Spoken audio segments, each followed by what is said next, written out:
Israel dilaporkan tengah membahas rencana relokasi warga Palestina dari jalur Gaza ke Sudan Selatan, satu di antara negara di Afrika Timur. Langkah ini disebut bagian dari upaya Israel untuk mendorong emigrasi massal dari Gaza, wilayah yang hancur akibat serangan selama hampir 2 tahun terhadap Hamas. Mengutip dari Tribun News pada 14 Agustus bahwa hingga kini belum jelas sejauh mana pembicaraan tersebut berjalan. Namun jika dilaksanakan, rencana ini dinilai memindahkan penduduk dari satu zona perang ke wilayah lain yang rawan kelaparan, sehingga memunculkan kekhawatiran pelanggaran hak asasi manusia. Perdana Menteri Israel Benyamin Netanyahu menyebut ia mendukung visi Presiden Amerika Serikat Donald Trump untuk memindahkan sebagian besar penduduk Gaza lewat apa yang ia sebut sebagai migrasi sukarela. Israel juga mengajukan proposal serupa kepada beberapa negara Afrika lainnya. Netanyahu menegaskan menurut hukum perang, membiarkan penduduk pergi adalah langkah yang benar. Sejumlah staf darat maskapai Eropa menolak melayani penerbangan ke Israel serta menyatakan tidak akan kembali bekerja hingga dugaan genosida di Gaza dan tepi barat berakhir. Beberapa hari sebelum Brussels Airlines dijadwalkan membuka kembali rute bandara Ben Gurion,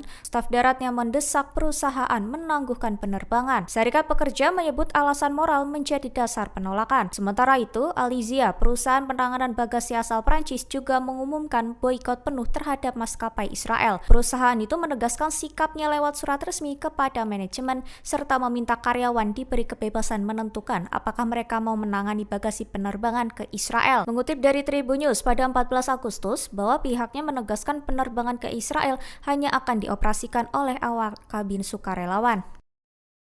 Sejumlah negara Arab termasuk Arab Saudi, Qatar, Yordania, Mesir, dan Liga Arab mengecam keras pernyataan Perdana Menteri Israel Benyamin Netanyahu terkait visinya membentuk Israel Raya. Konsep Israel Raya mengacu pada upaya memperluas wilayah Israel jauh melampaui batas yang diakui dunia internasional. Wilayah yang dimaksud mencakup Palestina, Yordania, Lebanon, Suriah, Irak, Mesir, bahkan sebagian Arab Saudi dan Turki. Para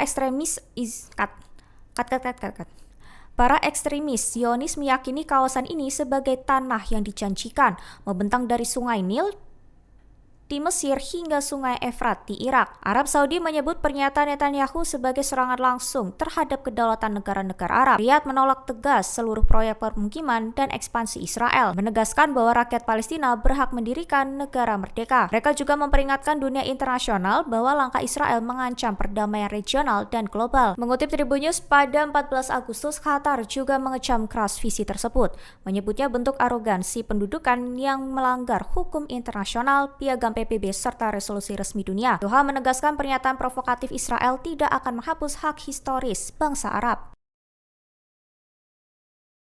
Perdana Menteri Israel Benyamin Netanyahu disebut benar-benar berniat menduduki kembali Gaza. Marwan Bisara, analisis politik senior Al Jazeera, menyebut rencana itu menjadi perhatian serius. Ia menilai langkah ini bukan lagi sekadar retorika politik, melainkan indikasi kuat adanya rencana militer yang nyata. Menurut Bisara, sebelumnya banyak yang menduga ancaman Israel terhadap Gaza hanya taktik untuk menekan Hamas, Qatar, Mesir, dan Amerika Serikat agar mau menerima kesepakatan pertukaran yang menguntungkan Israel. Mengutip dari Al Jazeera pada 14 Agustus, namun tanda-tanda terbaru menunjukkan ada strategi pendudukan yang telah disusun. Militer Israel mengumumkan Kepala Staf Eyal Zamir telah menandatangani kerangka kerja utama untuk rencana operasional di Gaza. Langkah ini diambil hanya sepekan setelah Kabinet Keamanan Israel menyetujui rencana untuk merebut kota Gaza.